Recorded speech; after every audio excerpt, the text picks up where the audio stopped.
Welcome, ladies and gentlemen. Welcome to Ebony Championship Wrestling. Welcome to the podcast where we bring you our unique discussion, expert insights, and diverse perspectives on all things WWE. Liv Morgan goes woman scorned. New tag team contenders are found. And we're joined by a day one homie. The boys are here. Wrestling is cool, and this is ECW. Let's get it.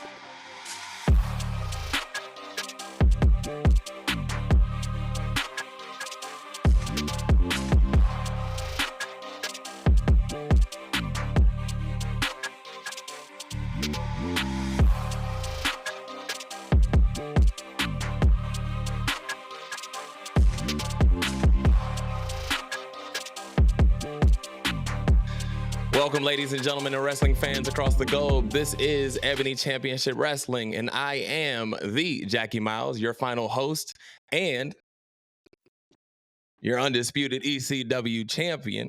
Of course, I had to throw that out there. Shout out to you, Griff.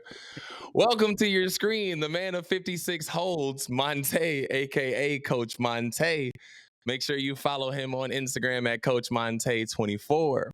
Rounding out this chat room is our resident tribal chief, Griff, a.k.a. Griff Nation. You can find Griff on Instagram at GriffNation84 and on X at CGriff84. Behind the scenes, fresh out of jail, no bail. They dropped the case and my homie is free. That's real life. That's like actual real life. My homie's free. Is the advocate to the ECW undisputed champion and my bodyguard, BDixx. You can find him on Cash App at BDixx989. Send him a couple dollars. He fresh out the pen. In real talk. You can find us all on Instagram at Ebony Championship Wrestling and on X at Ebony Championship Rest.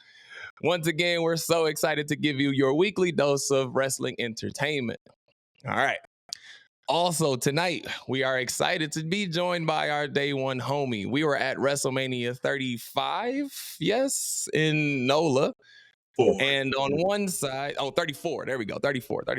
On one side, we had a dude rooting for Heath Slater for some reason. We don't know why he was saying one-man band, but he was rooting hard. And on the other side of us, on the other side, we had a set of brothers with their own fat heads. And of course, we had questions. But it turned out that those guys were actually some pretty cool guys. And now every year at Mania, we try to get together with that group to hang out because it's a good time. Yeah. We even had the kids at the tailgate when down in Dallas the last time we were here. We are excited to welcome to the podcast Izrael Cruz. Welcome to the show, my brother. Welcome. Hey, appreciate it, guys. Yeah. Happy to be here. I'm excited. What's up, yes, brother? Sir. What's up? As we shirt you got on here too. Oh, yes. Got the Puerto Rico LWO having to represent. Love it.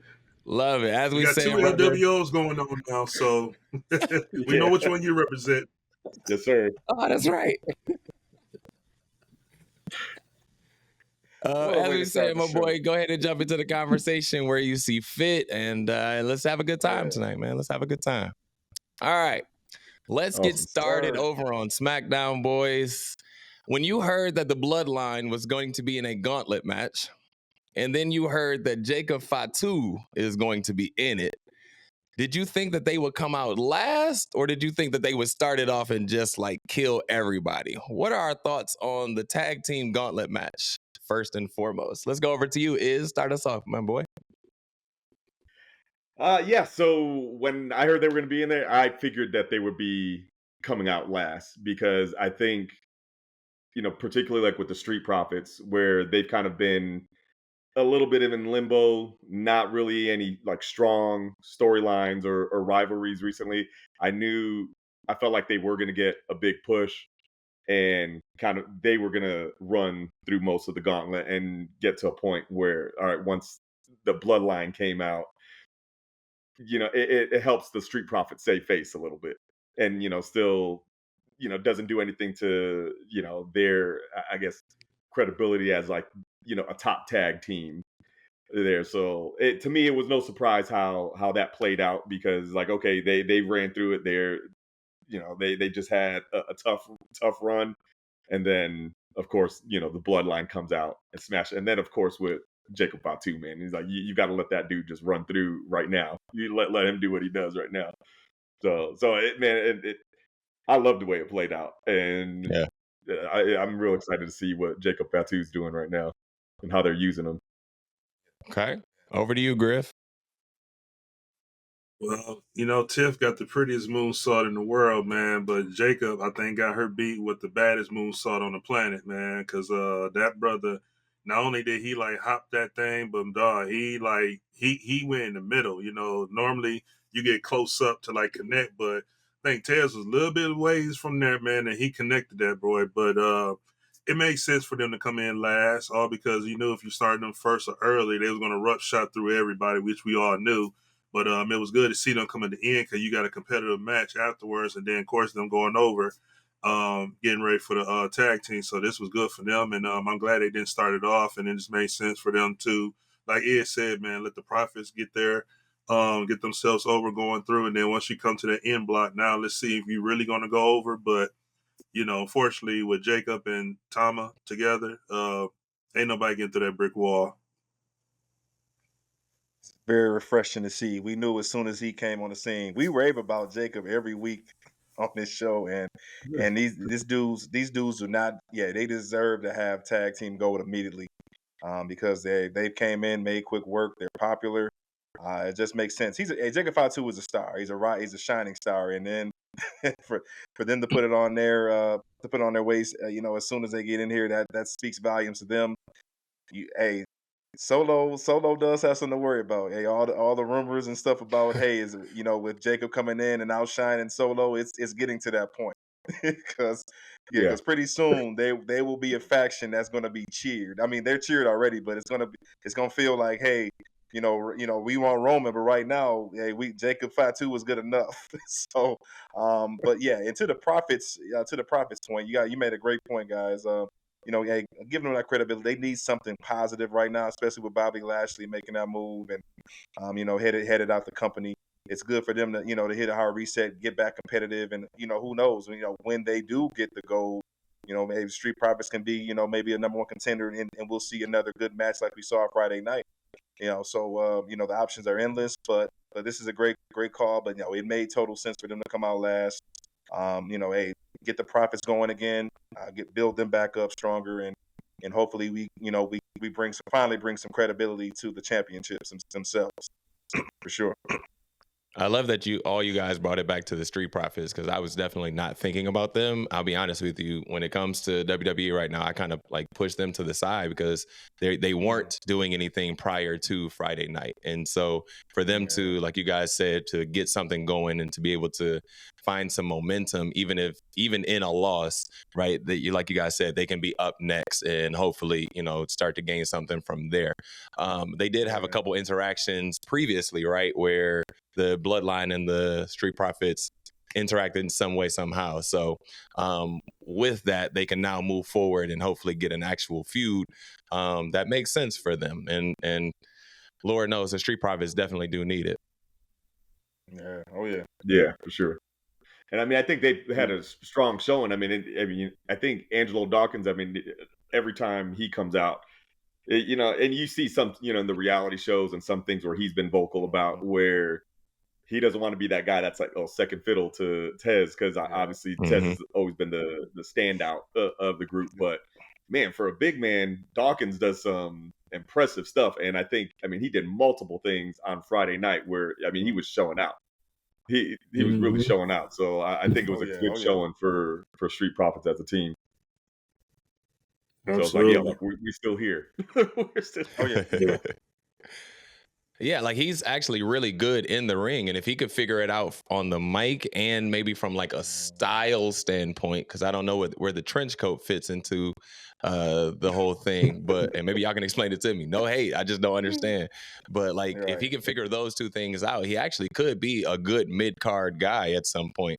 I'm not saying he'll ever win the world championship, but I definitely see him with like an intercontinental at some point. Yeah. Mm-hmm. Oh yeah. All right. Liv Morgan is now in scorned ex-girlfriend territory, and thankfully she's not my ex, because it's a lot that's on his way, man. Griff, you had the great reference last week about her being Harley Quinn, so here we go. Is that what you foresee, and what comes next? Yeah, I'm not surprised with that segment because, I alluded to last week how that was the fake cry. You know what I'm saying? The fake cry that my heart was broken. We know you got something up your sleeves. That's the whole Harley Quinn motive. We're gonna play to my emotions and make you feel bad, but I'm about to score on you and come with some heat as well too. But watching that, I said to myself this weekend, I said, for Liv to get Rhea back before SummerSlam just because of that segment, it's not going to be no physical confrontation. It's going to be some pictures ripped up or her tearing up the Judgment thing. Like I pretty much called it to myself. And on the other end of that too, I don't think this is just Liv doing this. I think Dom pretty much trashed that whole thing himself too. It's just a whole setup to put it on Liv. But I think Dom is the one that went and set all that up as well too. So that's the X factor in this love triangle at this point. But I think Liv really got Dom on the finger, but then Dom just playing this fiddle role just to set Rhea up for SummerSlam this week. What you think is? I completely agree. I think Liv is going to defend her title, and it's going to be due to some type of interference by Dom. I I don't know how to play because they did a good job where the last episode of Raw where he's like, "Oh, I hate you," and like him and Mommy are good now and everything. And even though everyone loves to boo Dom on the mic, which I love every time he comes out and the audience just gives it to him like that. But everyone still likes seeing him and Mommy together too. I think a lot of people like that little partnership or that chemistry that they've got. But like I don't know how they're gonna explain it and stuff, but there's gonna be some kind of interference or some type of shenanigans that come where he ends up helping Liv retain and he betrays Mommy, because I think we're seeing the last days of the judgment day. Oh no, don't I say think that. this is I don't want to see it. I love it, My but take. I think their days are numbered. Okay. Coach. It's the moneymaker. It is the top feud of the company, to this point. And, Liv Morgan, if they rave about her, all these podcasters, our boy Willie Ray, everybody is just, Bischoff, everybody is just raving at the work that Liv Morgan is doing. And it's so believable. It's to the point, fellas, of where there was a divide when Dom was talking to Liv about, hey, I don't want to see you anymore. There was a Liv Morgan fans that was kind of pissed off about it. That's how I know this story is really starting to tug at heartstrings. Like it's really, people are really invested in this, and people really want to see Dom end up with Liv. Like it's crazy. Like I didn't see how much how much bias is out there, but no, it's the plan. We all know that the rip pictures and all that. We know that there's going to be some shenanigans involved, and then obviously Dom will show his true colors. Where does that live? I'm thinking, where does that live? Rhea. I think now, hey, that babyface run is looking better and better every week, especially after this feud. I do foresee them, maybe having obviously more than one match. This feud deserves that. So yeah, it's not ending at SummerSlam, but I do see something dramatic happening to where Liv flips the script. Rhea's gonna have to regroup, but I don't think the faction will break up. But they already are at odds, and I think maybe piece by piece you'll see it out of here by the end of the year. But yeah, I'm not going that far as is saying in the faction, but you will see a massive shakeup on Saturday in my book. But the best TV. It's actually the reason why I've tuned into Monday night for that feud. Yeah. Yeah, and I want to add real quick to that point, Coach. When you're doing a storyline with a love triangle, I feel like if Rhea go over Saturday at SummerSlam, then you blow the whole story away. Now, you know what I'm saying? Yep. However, when she doesn't win, you keep the love triangle story going. Now you have like a whole revenge tour, a whole story, everything going on. But this kind of remind me of, I don't know if you guys remember this, WrestleMania 20 when Jericho and Christian was at it, and then I think Trish turned on Jericho and Christian, and Trish ended up going up the stage and they start full blown making out and everything and getting back at Jericho. I think it's gonna be this kind of same situation where Dom is gonna be the one that's going to be the Trish and full blown makeout with Liv right in front of Rhea and her face, and that's going to like blow this story open even more. Oh yeah, must see TV right there. That sucks though, because I still want Liv to be the heel of this situation when she kind of isn't really, right? Are we rooting for Liv or are we rooting for Rhea in this? Y'all tell me. That's what I was saying, Jackie. Is split. Like you had Liv stands that the Liv fan base got built up once Rhea got hurt, and I think the kiss her around the world when she kissed him after she won that world title, that basically catapulted the run. Like that was it right there. That moment right there did it because y'all know we talked about Liv Morgan in the past on this show. Like who is she? What has she done?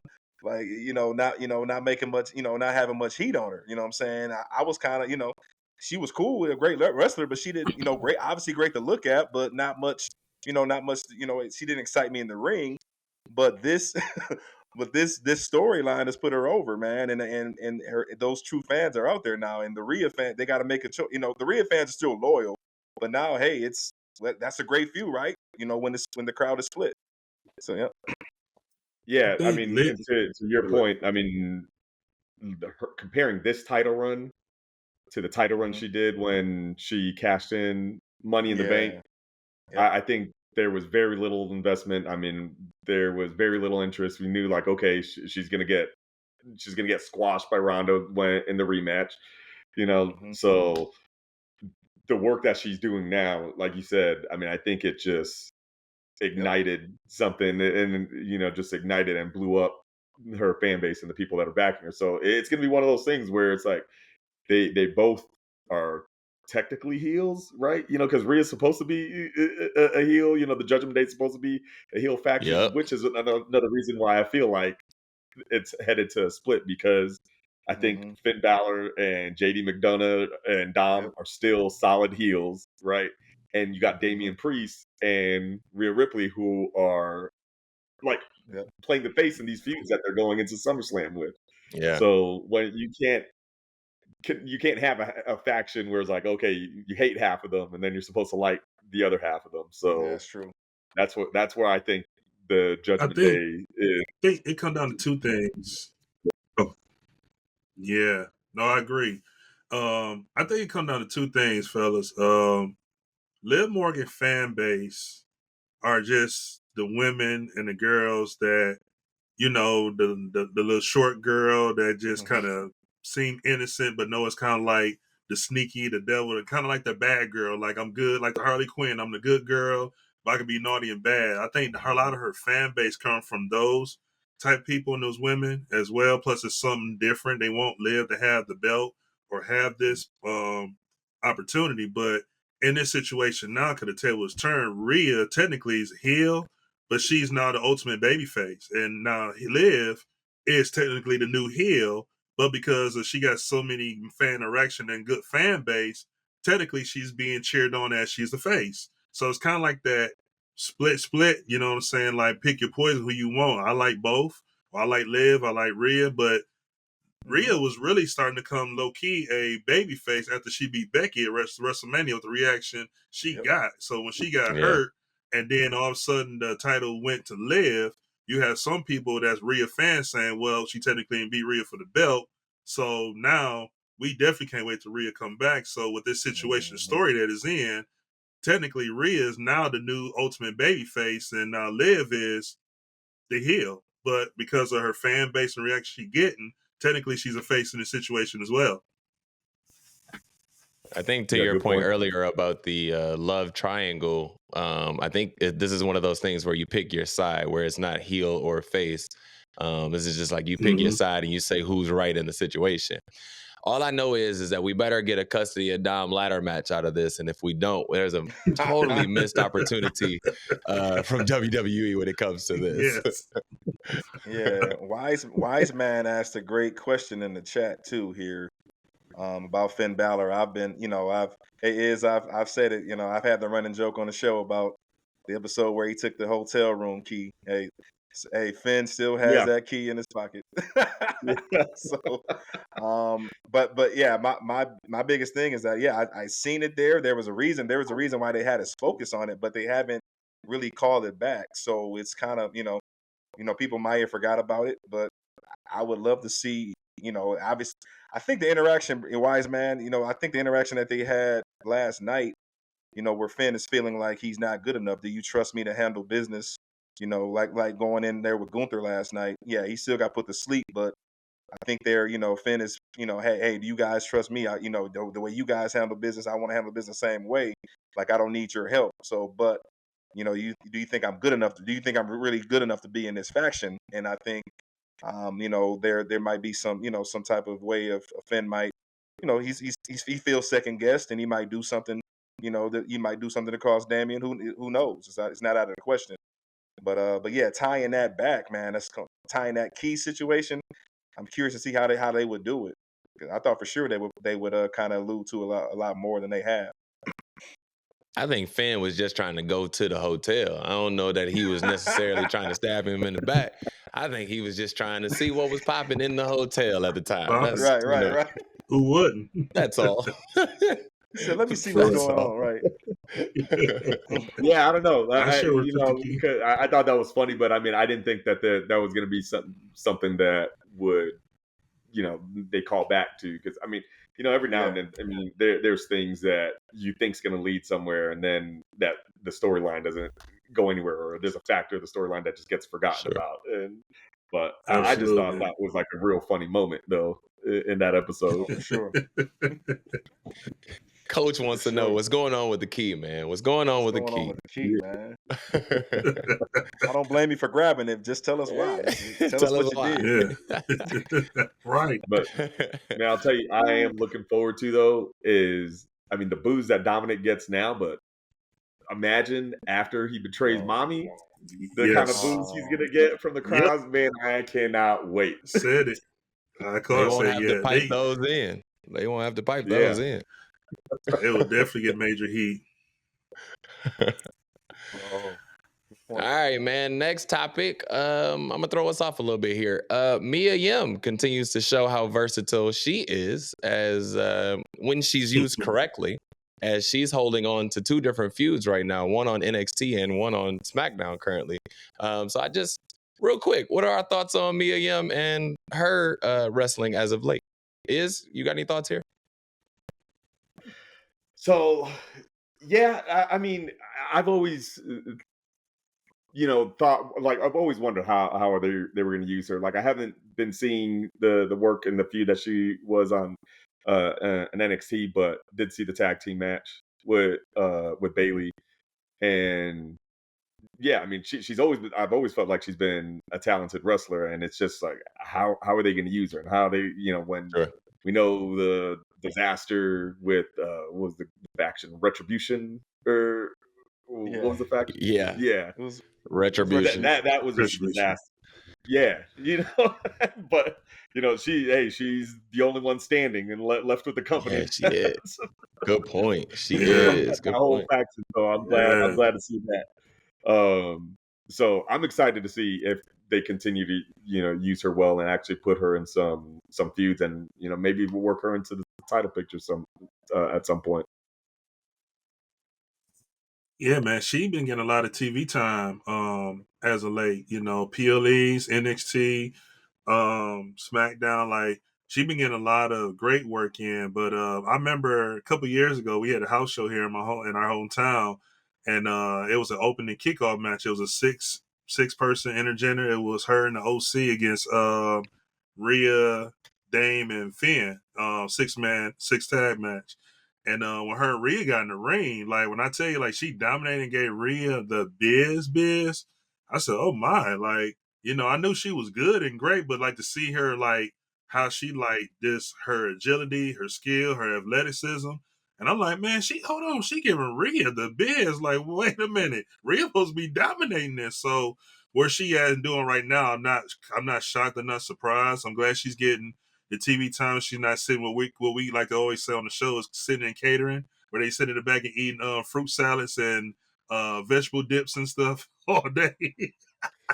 But she's getting the time. She's not sitting backstage, man. But this is good for Jada Parker as well on NXT to kind of get her over, because Jada Parker is a star in itself, and I think with her like helping and working with her, kind of like find her niche and groove, so she can maneuver and become the star that she needs to be.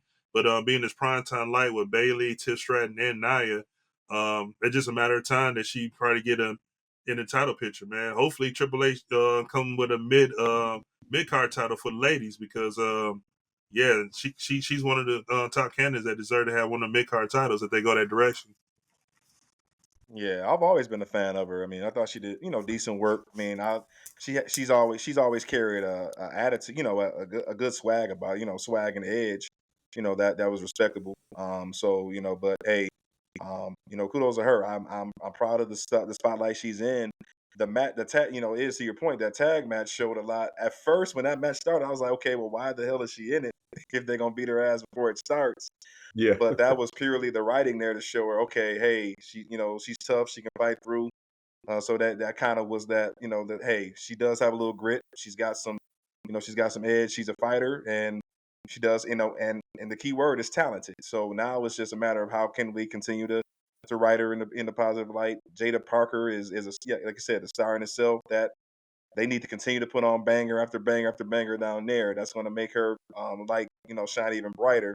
Both stars get rubs, but the work that she is doing on the main roster, I do believe that you could potentially see her in a decent feud. Obviously she's feuding with Nia, but who's to say she can't fight Bayley at some point? You know what I'm saying? So sky's the limit. Yeah.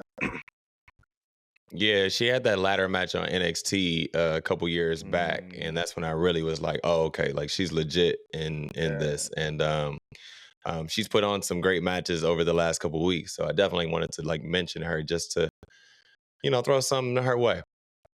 Let's go to the world title picture, and let's talk about Drew and CM Punk. And Drew and CM Punk aside, gentlemen, will this be the best dressed referee that we have ever had in WWE? You know what? The best dressed referee? The best dressed referee. So, like, he's gonna take the stripes to a whole new level, Brad. Like, come on. Like, he's gonna have on some heels at some point. It's gonna be the best dressed referee we've ever had. Hey, I don't know. I mean, I don't know who's the contenders in it, but I mean, I know the only, as far as the actual dressing of the referee, the one that just stands out is the worst dress. And it was like the early days. I think the first episode of SmackDown, Shawn Michaels in them Daisy Duke bloomers. Yeah, that's right. Yeah. I was gonna bring it up, bro. That's the worst. But as far as best, he had them hoochie shorts on. What was it the hoochie shorts? Yeah. yeah. He was wearing some volleyball bloomers.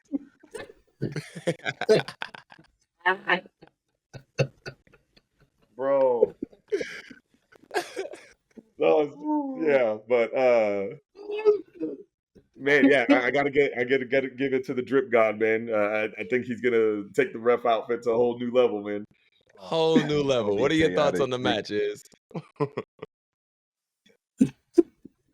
Oh, I can't wait. I mean, that is probably the only match.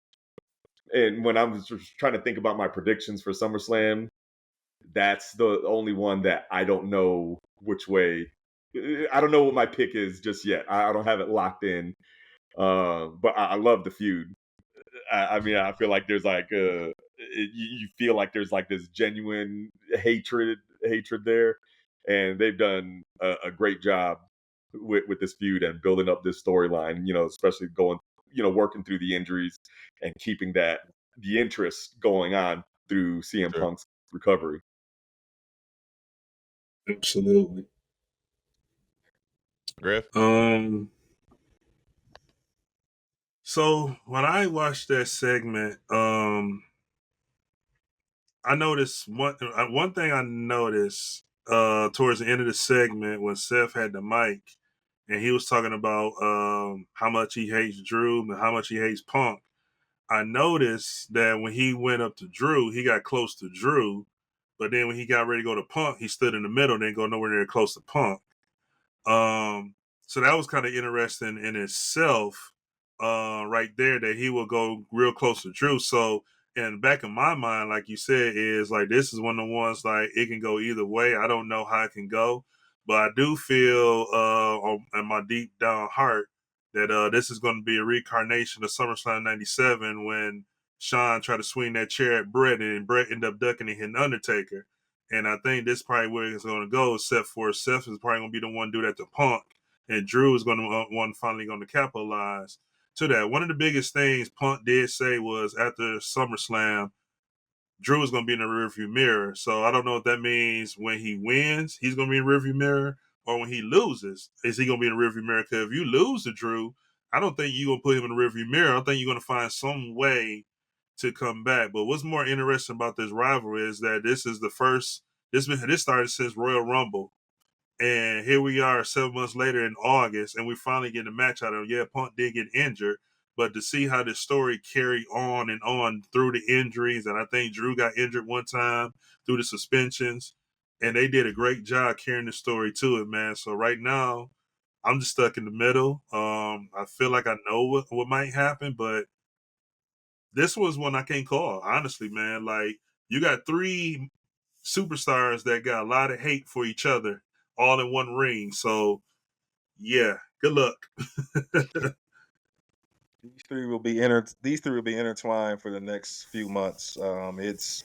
They have to, like I said, next to the Liv and Rhea situation. This is obviously the next. Well, this one is bigger. I'm sorry, I know I got ahead of myself, but this is the feud of WWE right now, and obviously potential feud of the year for sure. But I am looking forward to the Griff. Yeah, that's a good point. He was leaning more toward Drew and, stay away from Punk. But if you remember after the Mania 40 match, there was a sign of respect there. That kind of saluted each other like, okay, great match. So I always had that in the back of my mind too. So there is a level of respect that Seth does have for Drew. It's a sliver, but he has zero ounce of respect. Like, it's all hate toward Punk. That reaction at Survivor Series was not for no reason. So they need to capitalize on that moment. Obviously, we'll go back to that when the time is right. But this is the early phase. This is the calm before the storm. This is round one of however many rounds. But these three will be intermingled. I won't be shocked if we get a triple threat, but some way, somehow. And then they have to find their way back to the world title picture. But this will be must see. TV. I'm excited, but hey, once again, I know we predicting it here soon. I'm still, hey, I love Drew McIntyre. The boys know that, so I'm just happy my boy is gonna get his hands on Punk, and we'll see. But I'm rooting for him for sure. But as far as the prediction itself, I know I got a few more minutes here to think about it, but it is tough. Yeah, that's a tough one. I've been definitely having a hard time with that one.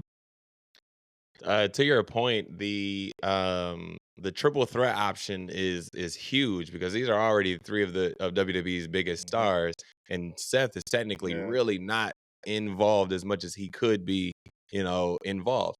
If he were to actually wrestle, that skyrockets this thing. But I think the reason that people believe in this feud so much, the reason that people are so invested, is because of realism that's lingering behind it that they're not really talking about.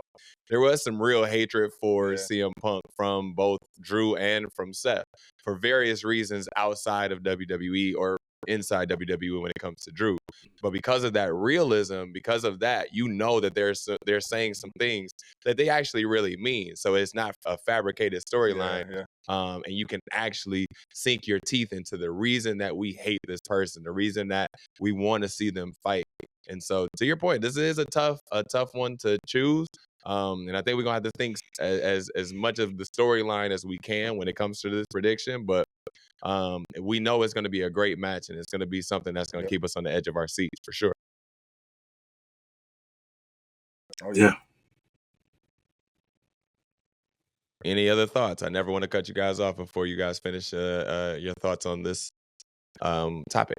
That's good stuff. You just giving us more time to think about where we're gonna go with the prediction. Yeah. I think more when we get to predictions. All right. Right. Okay. Last question of our recap story here. WWE continues to shove underdog face champions down our throat as Damian Priest, Bayley, and Sami Zayn all have the possibility to lose their titles this weekend. What can we do to give them more of an edge to believe that they would actually win? What are your thoughts on the champions actually having an edge?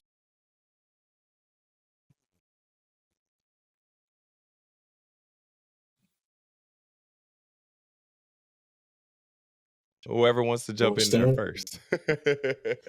Griff, I know I see Iz is thinking, so Griff, go ahead and jump out there, bro. You know, it is his home, man. It's the guest. So I wanted to get the guest the first shot, but I'll go ahead and start this one off. Mine's gonna be very short and sweet. I'm not worried about Bayley and Dane. I'm more focused on Sammy, and here's the reason why. Because I want to hear them dogs barking come Saturday. I want Braun Breaker to break him in half. I want Braun Breaker to spear him all through Cleveland. I want him to go through the Cavaliers. I want him to go through the LeBron James Memorial, the Rock and Roll Hall of Fame, even on Lake Erie. I want Braun, and it makes perfect sense. And like, okay, Braun Breaker got a meet and greet on Sunday morning. Like and Coach, you know this is fact because we can go back to WrestleMania last year.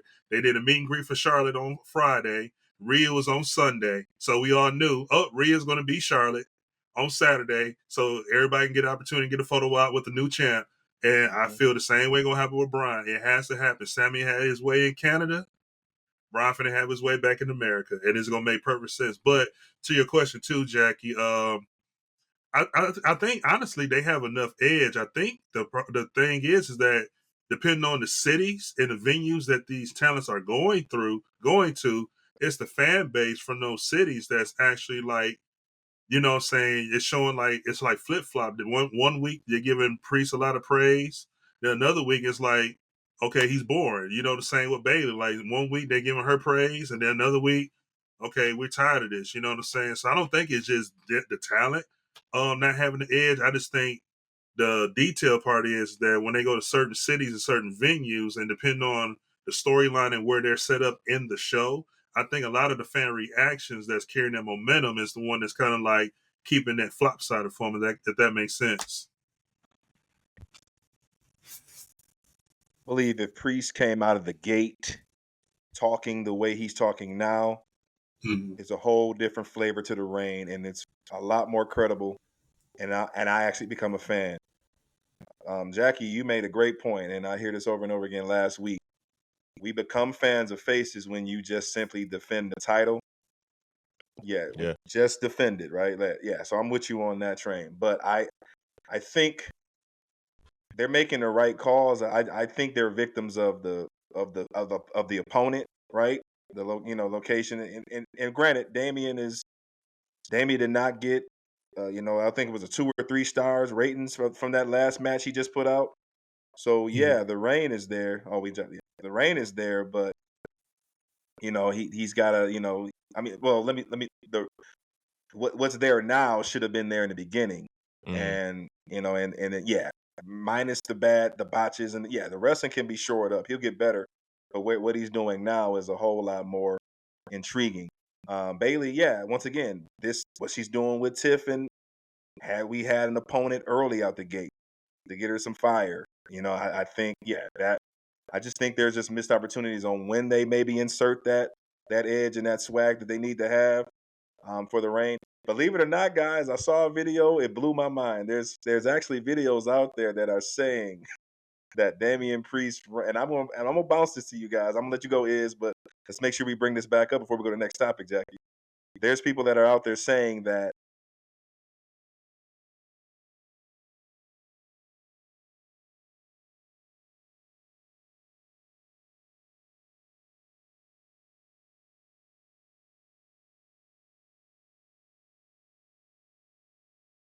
Boy, what a cliffhanger that was.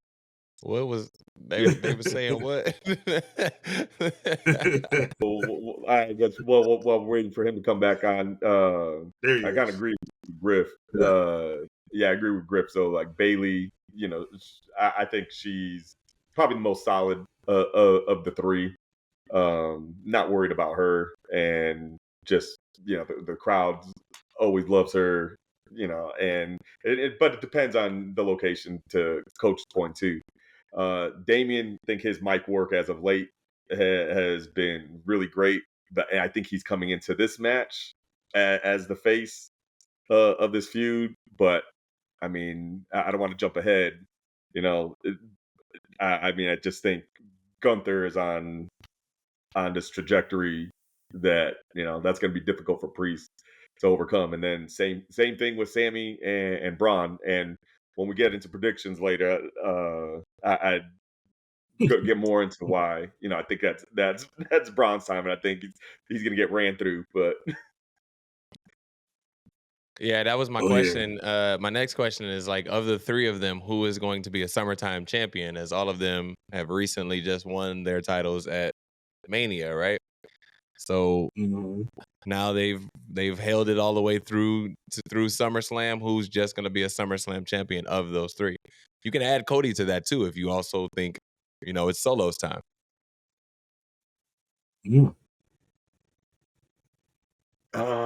So you're meaning who do you think is gonna just lose it in SummerSlam? Yeah, who loses it at SummerSlam? So I believe it's gonna be Priest and Sammy. They'll be losing those titles. Yeah, I think that's kind of where I am. I think Bailey defends, and because I think the potential with Tiff try to cash it in on her or a potential feud with them, I think that's a little more intriguing than Tiff and Nia or something. But sure. But I think that Bailey's most likely of the three to defend, just because, and it's mainly because of the trajectory that the challenges are on the other matches. So I think that they don't want to disrupt that. What, like, okay, so that was my point last week when it comes to Bailey. Like, is there enough time on SmackDown? I know we're asking for mid-card titles from the women's side, but like, is there enough time to actually get those titles over? Because like right now, Bailey is kind of in limbo where it's just like small segments. They did have the match this past Friday, but there hasn't been too many segments. Like, we always get a solo segment, we always get a Cody segment, and then whatever else happens on SmackDown. But like, we don't always get a Bailey segment. So like, like, can we get more out of that title from? I don't know if that's my question. I'm just saying, like, I feel like there's more that could be done on that side of things when it comes to Bailey actually being the champion. And then that's not just Bailey. Like, anybody could be in that position. I just don't think that title is getting enough push, if that's the case. If that makes sense. Yeah, for sure. I mean, I think just in terms of storylines, and unfortunately, I feel like that happens a lot with some of the women's titles. Yes. It's just that they and it kind of rotates. It's not one certain title, but sometimes there's a title that belongs to the women that ends up becoming an afterthought. Like we see it constantly with the women tag titles, and then Yep.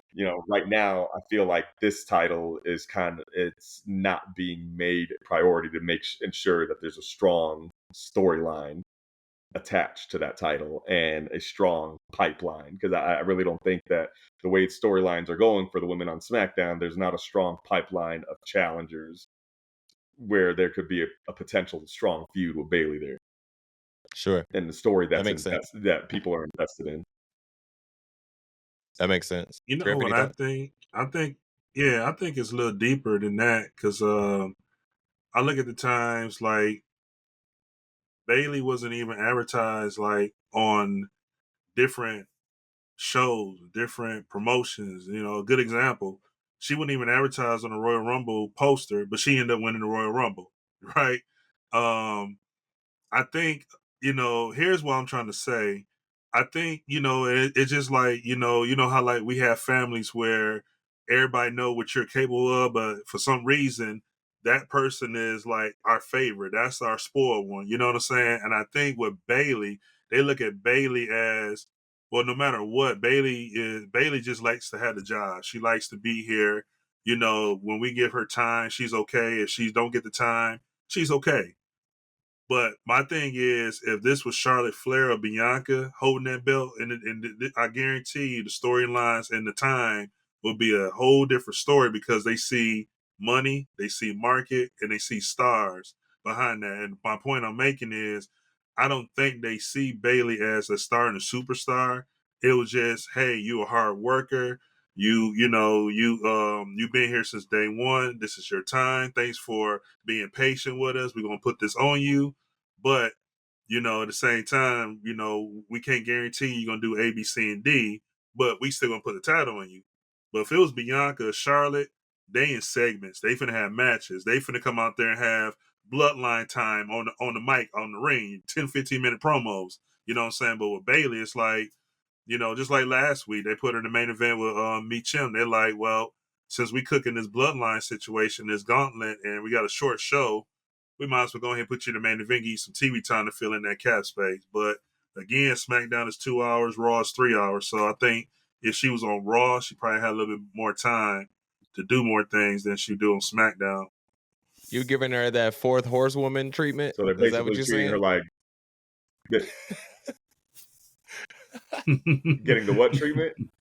The fourth horseman, she getting that fourth horseman treatment. I was gonna say she's getting the Daniel Bryan treatment because I felt like it was the same way with him. Yeah, they didn't really want to put the title on him. They never saw him as like this big marketable figure. And then when he got the title, there wasn't any really strong storylines after he won it at WrestleMania 30. I mean, that whole buildup, that was probably one of the most insane buildups that there was, and one of the loudest pops when he won it. But then, man, those feuds were weak after. Those were some real weak feuds he had in that title defense. To your point, the same thing happened to Kofi. The same thing happened to Kofi when he beat Daniel Bryan on the opposite side, right? Like that whole buildup was huge. I remember like the post match, I was exhausted. I remember Jamie saying, like texting us saying he was crying. Like it was so intense going into that feud or going into that Mania. And then after that, nothing. And then, a little bit of Randy Orton in there, but then Brock Lesnar beats him in 30 seconds and then everybody's pissed on the internet. So to your point is, I think like this has happened a few times where this just doesn't get, they just don't have enough time to get over all the things that they actually need to get over. Yeah. All right, gentlemen, let's go ahead and turn our attention now to the lightning round. And as always, we'll put 3 minutes on the clock and we will give the boys a topic and just hear their quick thoughts on what they think. So let's start with the Wyatt Six take off their masks. Does this open up the storylines or do we just see those who were once cast aside? Griff, what are your thoughts? Yeah, it's going to enhance and expand the storyline because now we all knew who was under the mask, but now that they revealed it to the world, now we finally see we finna get a little like a 6-man interaction with the three and also Chad and the Creed brothers, man, with Uncle Holly being like the puppet and the manipulator in this, man. So yeah, now it's going to open up the storyline even more with not just Uncle Howdy, but with the whole Wyatt Six and the Creed and Chad Gable. The commentary team spoke highly of Santos during his match with LA Knight the other night. Do you think he's up next for the U.S. title? This is over to you. I think so. He's one that he's always been talented in the ring. I mean, he's up there to me. I mean, right now, I think the most impressive athletes in the ring right now are Carmelo Hayes, Andrade, and Santos. Are three of the most impressive individuals right now. So I definitely think, LA Knight gets the strap, and then he's next in line for that and develop that feud. I'm with it. Grayson Waller continues to throw his partner into the bus as he gets Theory knocked out by Terrence Crawford. When do we start rooting for Theory, Coach? We need to start rooting for him ASAP. Hopefully, I mean, No, it's blatant. Oh. They've been carrying this along. I'm looking at his face. We've been carrying this along way too long, and then that for them to bring Terrence Crawford in and to add that add more heat to the feud that that's going to brew here soon, and and start to rear his ugly head. Yeah, we need to start rooting for him ASAP. Grayson's an asshole, so it's time for them to go ahead and fight. We're gonna get your Mount Rushmore later, but I have a feeling that Theory's not on it. Oh no! To me, I was like, we need to start cheering for Grayson Waller because he's getting Theory knocked out and getting him in trouble, man. Yo, and he's just funny, man. Grayson Waller is like, he's got like that comedic aspect too, man. And then I give him that. like I don't know, like Austin Theory's a talented athlete, but he's just one of those two where like I don't think it's hard for me to see that the crowd rally behind him and he really end up being a crowd favorite. He's kind of like a Baron Corbin. Baron Corbin in the ring, dude is good, but crowd has never liked Baron Corbin. I have been the only one in the whole arena that was rooting for Baron Corbin at one point. So I understand what you're saying there. He said he called Baron Corbin to dethrone the tribal chief, and you see that didn't happen. He's gonna finish his story on Cody. He's gonna finish his story on Cody. He's the only one. Yeah, he's the only one to pin Roman up to that point before that 4-year run. Exactly. Put some respect on his name. Put some respect on his name. But I've always liked Theory. I like this. I like his work. Obviously, Vince McMahon had him as his boy, but I've always been, I've been cool with it. With Theory. With the shit. He sold that stunner though. Yeah, you did. Yeah, that was nice. But yeah. Sometimes when you have that golden boy for Vince, that's a curse. Shoot, like what happened with Drew. Sure. Drew's first run, he was Vince's golden boy, and it's like nobody ever got behind him. Come on, bro. Theory is the next big thing, bro. Come on.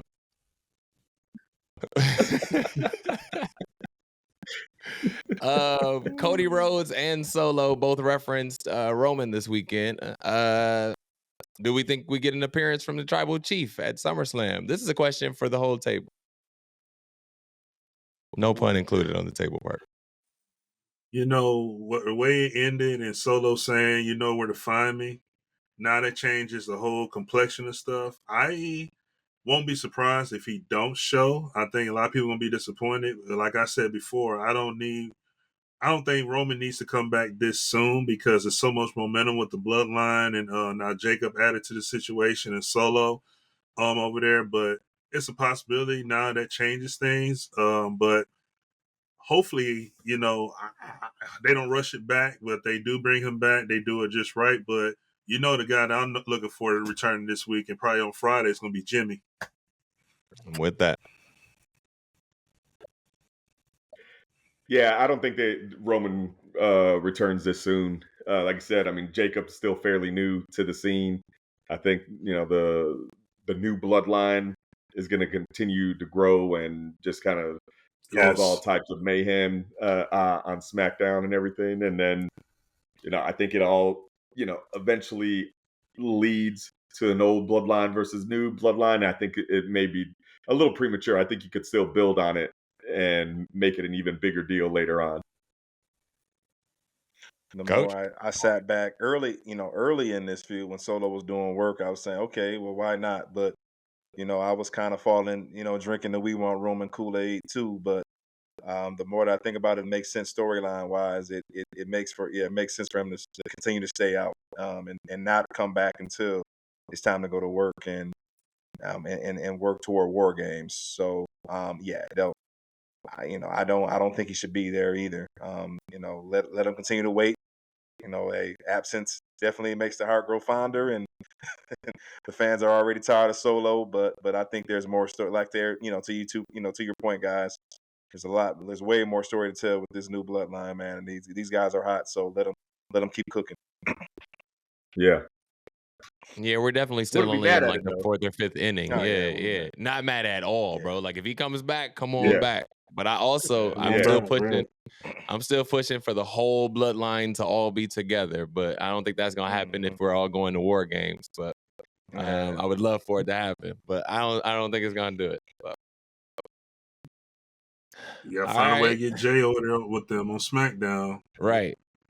We need to, get them all back together, Sammy included. Let's get them all back over exactly. I was gonna get to that too.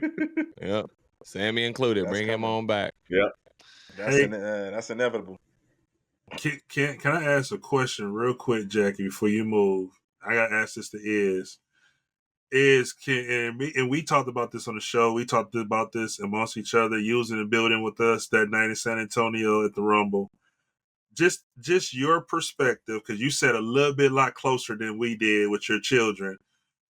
Could you say that was probably the loudest and biggest pop or the craziest pop you ever witnessed when Sammy took that chair to Roman back that night?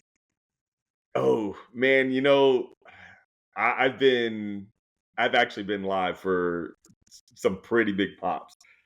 So that one is up there for sure. So there's 3 that stand out in my mind that I've been present for. It's been the chair shot from Sammy to Roman. It's been the Hardys returning at the WrestleMania in Orlando. Yep. Orlando. And then it was when Carlito came out. I was in Puerto Rico for Backlash last year, and when Carlito's music hit, bro, you're talking a much smaller arena, but insane pop. So it's tough to say, but man, those are definitely the top 3 pops. I feel like that are on the list for all time. Those are all time pops, and I've been fortunate enough to be present for 3 of them. Oh, that's great. 2 of those named. We were there too. Hardy's was definitely an insane pop. Yeah, because that was completely Bad unexpected. Bunny on my part. Yes. How was the Bad Bunny entrance? Oh, the Bad Bunny entrance was dope because up to that point, he had been coming out to the Booker T song. And the Booker T song isn't really a hit, but, it made sense that, because there was a ton of wrestling references in there in Spanish. But then he came out to this song called Chambea during Backlash, and that is one of his classics. And that one, to me, it was a little more appropriate for the street fight vibe and everything, just the Spanish lyrics, it's talking about giving that work in that song, so it was a little more appropriate, and more the crowd knows that song, so the crowd singing along with it, man. That was dope. That was a goosebumps moment, man. It was real cool. I tell you what, after that show, I learned on Instagram and Twitter there is actually a Latina and a Puerto Rican women's wrestling fan base, because all they went off on was Chambea. And I said, holy cow, I need to make a trip to Puerto Rico real soon. For sure. I'll point you in the right direction. Absolutely, brother. All right, boys. Appreciate y'all for the lightning round. Let's turn our attention to this weekend as SummerSlam is upon us, and we got a few predictions to get out. BDixx has been keeping up with the points in the background, boys, so don't think that just because we haven't talked about our fantasy points that we haven't been keeping up. But your boy is still the champion as we speak. Yeah. The boy's still the champion as we speak, but that all could change based on this weekend. So let's get into the predictions and see what you guys think. Let's start with Sami Zayn, Braun Breaker, and Ilya Dragunov will be for the Intercontinental title. Predictions here. Let's start with you, Iz. Let's go around in that order. I'm definitely going Braun Breaker here. Yeah, I think he runs through it and he smashes them. I think it'll be a good match, but I don't think necessarily be a short, just a squash match. But I think he's gonna have a dominant showing, and then he's gonna leave with the title, because I think it's going to set up, Sammy dropping the title. It's gonna set up for that bloodline, that old bloodline reunion to feud with the new bloodline. Mm-hmm. Yeah. Y'all know how long I've been waiting for Sammy to get spear through, right, like as Griff said earlier, spear through the Cleveland Browns Stadium. So yeah, it's Brian Breaker's time. It's his moment. Yeah, definitely Brian Breaker. And he's on my fantasy team. So. Griff? As well. I already said it earlier, so ain't much I got to back up on him. He going through the city, Doc. Spear City.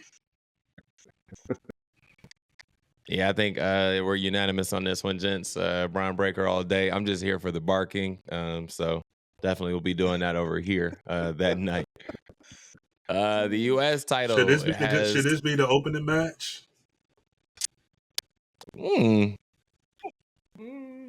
I think if this match opens, it's going to Brian. Okay. Most definitely going to Brian. It'd be a solid start to the show. Yeah,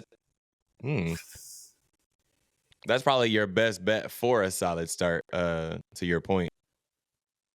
All right, moving on. We'll go to the United States title, Logan Paul and LA Knight. It is over to you, sorry.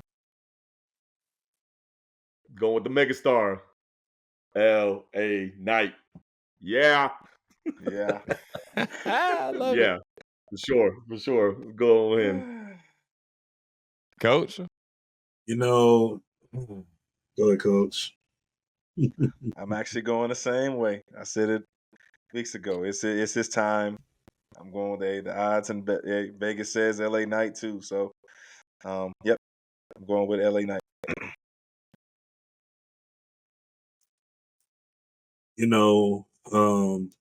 I'm only going with LA Knight all because I think it's the time they're going to do it. But any other situation, I'll be going against LA Knight, and I think it's time for Logan Paul to come off that belt. So I'm going to go with LA Knight on this one. I'm going to be different. I'm going to go with Logan Paul on this one. He's in his hometown, and I still don't believe in LA Knight fully as a champion just yet. So there's that. Liv Morgan and Rhea Ripley. The match before the custody of Dom match. Who goes over here? Is starting with you. Again, I think Liv touched on it earlier in the show. I think Liv is going to defend her title, and I think it's going to be due to Dom betraying Rhea somehow. But I think Liv retains, and it's going to keep the story going. Oh, yeah. Yep. Keep the story going. Keep it going. The money maker. I'm going with Liv Morgan for sure. In round 1 of maybe 3. I'm going to throw a little curveball in this one. I got Liv winning, but maybe a surprise appearance from Raquel Rodriguez or Gonzalez, wherever she go by out of nowhere, because that was Liv's girl when they was tag champions. So just throwing that out there. Won't be surprised she make that a small appearance. I mean, it's SummerSlam. You never know. But Liv's going to win the match. Brother, always trying to slide a prediction in there. I like the way you work, Griff. I like the way you work. Appreciate it. I also am going to go with Liv Morgan in this one. Just like you guys said, to keep the story going. Hopefully that this blows up and becomes even bigger. Bayley defends her title against Nia Jax. Is this the end of Bayley? I don't think so. And reason being is because I think there's going to be 2 title changes on the show already. I don't think there will be that many all in one show. So I think Bayley retains here. Okay. Coach? All right. Yep. I was thinking the Queen in my mind earlier, early in these weeks in the show, but that fire promo last week and what they need to do with Tiffany Stratton. I think, there's more story to tell. I see Bayley comes out of this one, and there might be a rematch. So Bayley wins this one, retains. Bayley retains. Nia Jax goes over. I think she wins it, and I think her and Tiffany Stratton become a very dominant force with her as the title holder and Tiffany as the Money in the Bank holder, and they kind of just run roughshod through the women's division for a few minutes before Tiffany cashes in on Nia Jax, but that's at a later date. Now Damian Priest and Gunther for the men's world title. There we go. Yeah, the world title is. So as I alluded to earlier, I think there's 2 titles changing hands. I think Sammy drops his, and I think this is, unfortunately, I think my Puerto Rican brother loses to Gunther in this match. It's possible. Coach? I keep thinking about the Bash at Berlin. That's what's holding me up. All right. This man would not have his own show. They're featuring this guy. You know, they're putting more emphasis on Priest some way, somehow, but I do believe that there will be a rematch here. Some shenanigans. There's been a lot of fool heel work by Gunther lately. You know, he's been talking a lot of cash shit, and I think he takes a loss this time. And I think Priest keeps it at least, and then finally drops it next month in Bash of Berlin. Ooh. Forgot about that. Yeah. Griff? I'm not gonna switch. I'm still locking it in. So I'm not gonna switch.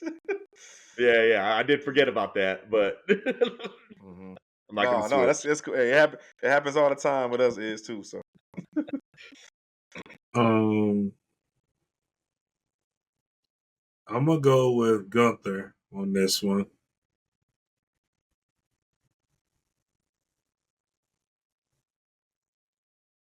You're just gonna leave it there. Okay. I'm good with that. You want to say there? Okay. Nope, he gonna leave it right there. He's fine. He's gonna leave it there. All right. Right there.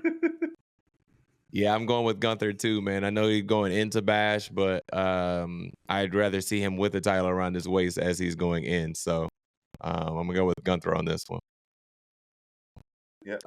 The last 2 matches of the night, I think, in the order we're going in. Hell, Cody Rhodes versus Solo Sikoa of the Bloodline. Is this Solo's time? Is over to you. No, I don't think he's there yet to, hold the world title. But I don't know how this ends, and what kind of, because the Bloodline's the Bloodline. It's not going to be just a straight up one-on-one. But Sure. Somehow I think Cody still leaves the champion. I feel it'll be, similar. Despite the interference, he'll still get a pinfall, and he'll win. Coach. Oh, yep. Cody. Yeah, it's gonna be some shenanigans. They're gonna try to obviously cheat, but Cody's not losing no time soon. But they should still put on an entertaining match. Yeah, I'm gonna go with Cody as well on this one. Yeah, I'm with you guys. I don't think Solo's done enough yet to hold this title just yet, especially after Cody fought and scraped as long as he has to get to this point. So I think Cody holds on to it for a little while longer. And to what I predict to be the match of the night, CM Punk and Drew McIntyre with the zesty Seth Rollins as the special guest referee. Wow. Who goes over here? It is over to you. Not ready yet. But all right. So I'm thinking right now, just in terms of the way the feud is going, and just kind of circumstances with Punk, be just returning fairly recently to the company. I think Drew can afford to lose this match and without losing any kind of credibility. Whereas, Punk, again, he's just returned fairly recently. He's a little bit, he's a little bit older now and everything. I think, just to keep him and his credibility as like a legitimate threat and a contender, somehow he's got to win this match. So I say Punk's going to win this match. Coach? And truth here. as somebody alluded to, I forget who alluded to, but I think it's going to be something similar to SummerSlam in the past, where Seth Rollins at some point, somebody accidentally runs into him, like someone pushes the opponent into Seth, he retaliates, hits the wrong person, and then the other person scores a pinfall. Something like that's going to happen too. But I think Punk is going to be the beneficiary of that. Okay. Coach? I'm taking the flipped approach. That same scenario, but it's flipped. My boy Drew McIntyre been screwed. PLE after PLE. Big stage after big stage. Hey, some of it obviously most of it he's brought on himself, but I think this is his time to get back in the win column with some shenanigans to further, obviously, brew that, get that Punk and Rollins feud brewing too. Because remember that's the way they got to go out of this. So this will be probably the first iteration of their little feud too within this. That's what makes it so special. So I got Drew getting on the board first. Obviously they'll have more than one match, but Drew goes over first. I have made up my final decision. I'm going with Drew McIntyre. You and Iz both made great points being screwed. It's been a long range storyline, but I'm looking down the road. Because there was a lot of shots that you could tell the direction of Seth and Punk might be getting ready to start up real soon. I think Punk is going to get a curb stomp on Saturday. But I'm also looking forward to the unexpected, which means a possible AJ Lee return and a possible Becky Lynch return that can set up both of them in the future as well. So my pick is for Drew so he can move on and get this CM Punk off his back. And then Punk and Seth start their new saga going forward. So you think that it'll get CM Punk off his back? I mean, especially with the way, the crowd is chanting his name everywhere he goes. You think that's going to stop? Nope. No. I mean, it was going on when he was gone for 10 years. You know what I'm saying? Like, that's never, ever going to stop. It's almost like when you go to arena now, what do everybody do before the show starts? Woo! So them Ric Flair woos ain't going nowhere, just like the CM Punk chants. They ain't going nowhere. Yeah, but those were before they were occurring randomly. Like now they're occurring specifically when Drew McIntyre comes out. Yeah. So therefore, that's going to continue.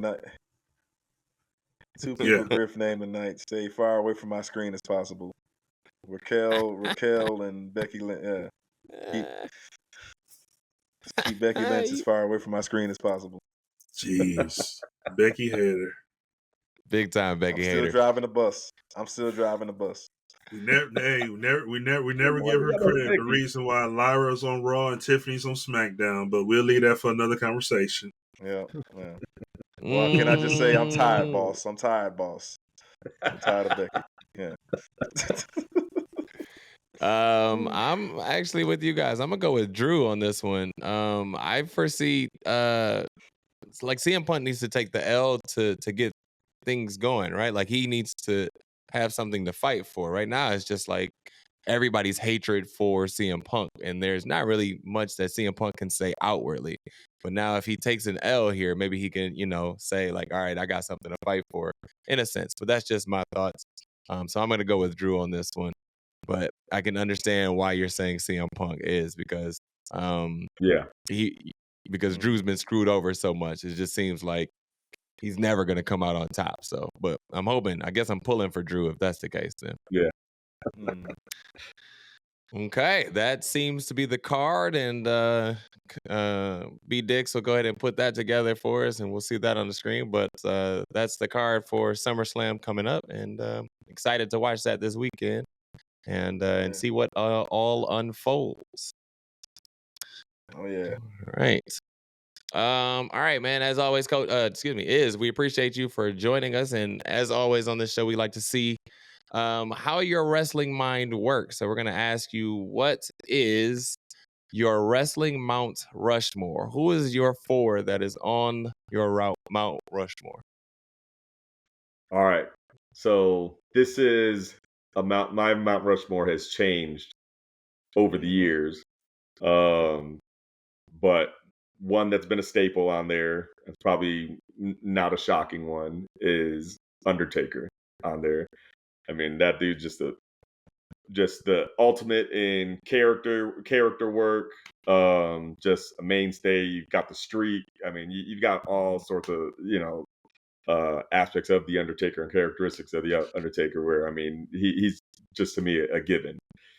Next one was my guy in the Attitude Era, and that was The Rock.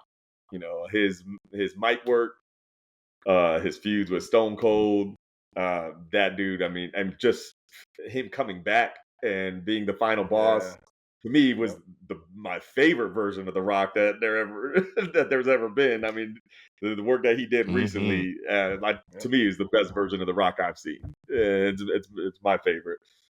And along with The Rock, you got Stone Cold. And so Stone Cold's up there because to me, from my memory, he was the first heel that was so dope that he became a face. Yeah. From my memory, that everyone he was just such a badass that everyone just started cheering for him and started liking him.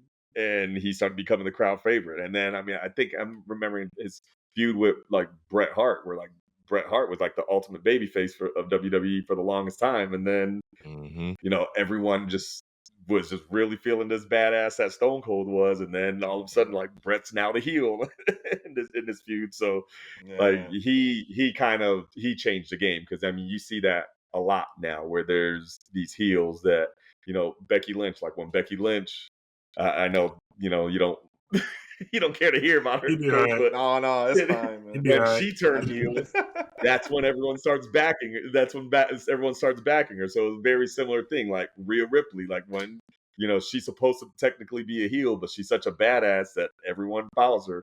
When did LA Knight start getting popularity is what I mean. He as a heel, like, and it was his mic work as a heel that everyone started appreciating, and then he starts getting cheers. So, but to me, Stone Cold was the one that kind of revolutionized the industry in that aspect.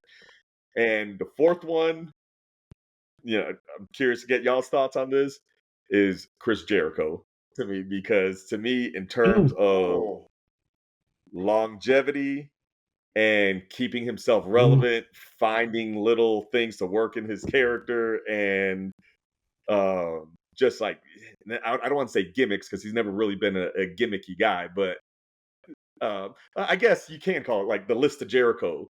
Just things that would help him get over with the crowd. Like that was kind of like a little gimmick that he had, and just little things like that he finds ways to just keep himself relevant. And I mean, for years and years and years, I know he's on, towards the end of his career now, but Chris Jericho, one, I mean, his mic work, I mean, back in the Attitude Era, he's got some of the, most legendary promos, and his introduction and debut to the WWE. That's one of the all-time debuts ever.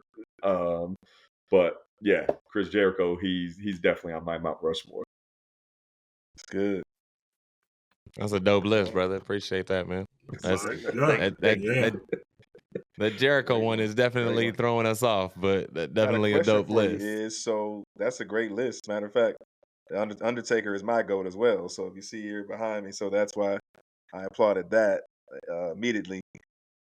Is there what got you into wrestling? I know we've kicked it a long time, but we never really had a chance to pick your brain. Like, when did your love for wrestling begin? And and who, like, was there somebody on that list that got you got you watching?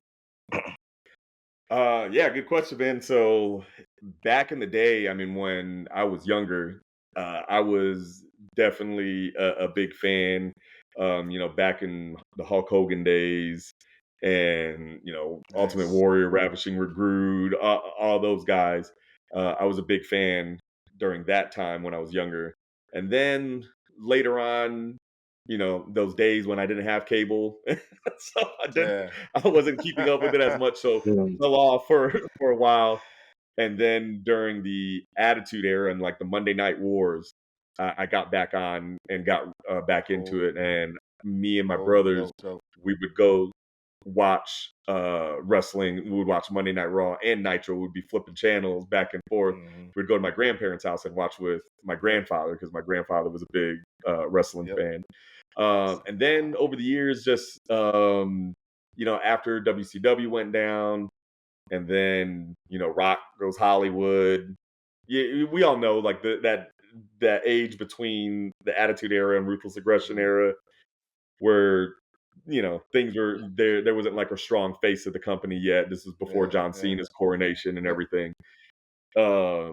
Kind of fell off during that time, and then it was in 2014. My brother was getting married. My brother Isaiah, who y'all know, Oh yeah, oh he yeah. was getting married, and I was best man. Had to decide on a bachelor party, so I was like, all right, Vegas or New Orleans, Vegas or New Orleans. So I get with his groomsman. Was like, oh well, if we go to New Orleans, more people could go. And so I was like, all right, New Orleans it is. So his wedding was April 25th. So we just planned like, all right, first weekend in April, Yeah. we're gonna go to New Orleans. Coincidentally, I end up seeing a commercial, WrestleMania 30 in New Orleans that weekend, and I No hadn't been keeping way. up with storylines at this time, right? So this is months out. So I tell my brother Isaiah, I was like, Yeah, "Yo, look, yeah." I was like, yeah, "Yo, look, WrestleMania is gonna be there that same weekend of your bachelor party." I was like, "We gotta go." Like, even we were not on storylines. We didn't know what was going on. But wow. So, it was just like a nostalgia thing. It's like this is something we always wanted to do as kids. Let's go. So we bought the tickets. We started watching Raw. We started watching SmackDown just so we could get caught up on the storyline. okay, what So is yeah, I what's was going on? plugged into the Daniel Bryan come up and Oh, everything. nice. And yeah, so we got caught up on the storylines. And then, bro, like I mean, we had been to WWE live events before, but WrestleMania is just a completely different atmosphere. So that was our Oh yeah. first WrestleMania, was WrestleMania 30. And then as we talked about, like New Orleans is just an amazing location for WrestleMania. Just the atmosphere, you know, Nice. it just, and then the show itself, it's a spectacle. So that Yeah, just oh yeah. completely hooked us. We were all the way back in at that point. So Yeah. that completely Oh, that's reignited dope. our fanhood. So then Yep. the following Oh, year, bro. WrestleMania, we would attend the live events in San Antonio. The following year's Hmm. WrestleMania, we didn't go to. That was San Francisco. But then the year Yeah. after that was in Dallas, which is right up Mm. I-35 for us. So we went to that Mania. The following year was in Orlando. We have family out there, so we went to that one, and then the following year was in New Orleans, Right, where we right. met y'all. Oh yeah. So Yeah. and then yeah, there's been a few Manias after that we've gone to and everything, but yeah. So that's kind of Super what dope. drew us back Yeah. in, was Super that dope, WrestleMania. man. So there's kind of been these gaps in the fanhood, but ever since then, have been pretty much on it. And then once my kids got old enough to start watching Oh wrestling, yeah. and they're fanatics. And my daughter, like, she's probably the biggest wrestling fan in the household right now. I Oh mean, like, yeah. We yeah, see yes, yeah, we seen that at when she hung out with us at the tailgate. She was yeah, yeah, for that's good, man. So yeah, two manias here down here in Dallas that obviously we didn't know each other in 32, but it was so great to have you and the family, man, out there. For 38, yeah. that was a great night, man. Great time to spend time with your kids and Oh yeah, that was actually their yeah, there was my that was yeah, their first one, and they loved it. And yeah, and same deal with them. It's like when they've been to Monday Night Raws, they've been to SmackDowns, yeah. and we've done some Royal Rumbles and everything. Hmm. But again, Mania is a spectacle, and AT&T Stadium there in Dallas. Yep. When you walk in, concourse is open, so it's like as soon Oh as you yeah. Yeah. walk in, you see the set. So like the look on their face as soon as they walk in, they were like, whoa, like they knew like this isn't just your regular televised show. WrestleMania is a whole different beast, different animal. So That's great. so yeah, it's definitely been cool to share that with them, and then see their fanhood growing and everything, and something for us to do together is real cool. Real cool.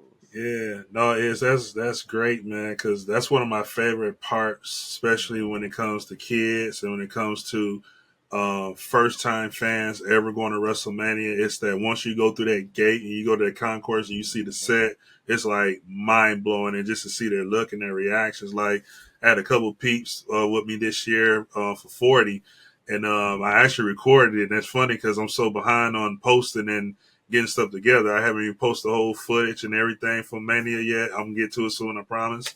But one of the things I did was I recorded like their reaction, and they were just sitting there starstruck, like, wow, like I am really at a WrestleMania. And, for me, who've been to so many, that's my one of my favorite moments. Not just the shows and who's on the card, but just to see these kids and people who finally get a chance to finally go to a WrestleMania, just to see their expression, like when they walk through that gate and walk in that arena and they see all that, and all they want to do is like take pictures. Like, yeah, can I take a photo? I can't tell you, like, I could be a millionaire being a photographer there, because like every time it's like I'm just like, yo, I got a picture, let me get a picture of y'all. You know what I'm saying? Like I get overjoyed because that's a memory, that's a moment, and that picture I took, that's an 8x10 or a big frame they put in the household that that's gonna last forever. Like, man, I took a picture in front of the ring in that, man. So no, I definitely know that feeling. But I have a quick question for you, and Undertaker is your Mount Rushmore, and I kind of get choked up and I get emotional. And this is just really true, because when we watch these guys like Taker, Triple H, Stone Cold, when we were childs and in the 90s and the Attitude Eras, it seemed like we watched them grow up in life, although they're older than us. And then to come to a point where we witness them retiring and we witness them give Hall of Fame speeches. It's like a two-part question I have for you. Like, how do you feel when it comes to that, seeing your GOATs and your Mount Rushmores and to the light they are today, and then being in Dallas for Mania 38 to see Undertaker going to the Hall of Fame? But then my next part of the question is, now with John Cena announcing that he's retiring, hanging it up too, and we watched him from 2002 to this point. What does it do, and what kind of chills do you get when you see these talents from the time you were growing up to the point where, like, they're at the end of their careers and getting ready to retire and go into the Hall of Fame? It's one of those things. I mean, you kind of like think like, man, it's truly an end of an era when some of these guys are gone. Like Undertaker's been around for forever, and when the whole WrestleMania 20, like I was there at the WrestleMania in Orlando when Roman beat him, and then he put his trench coat and his gloves down in the middle of the ring and everything. And then you see from the Last Ride series the reason why, like how that was supposed to be his last match, but he wasn't satisfied with the performance and why he came back. Right. So you understand.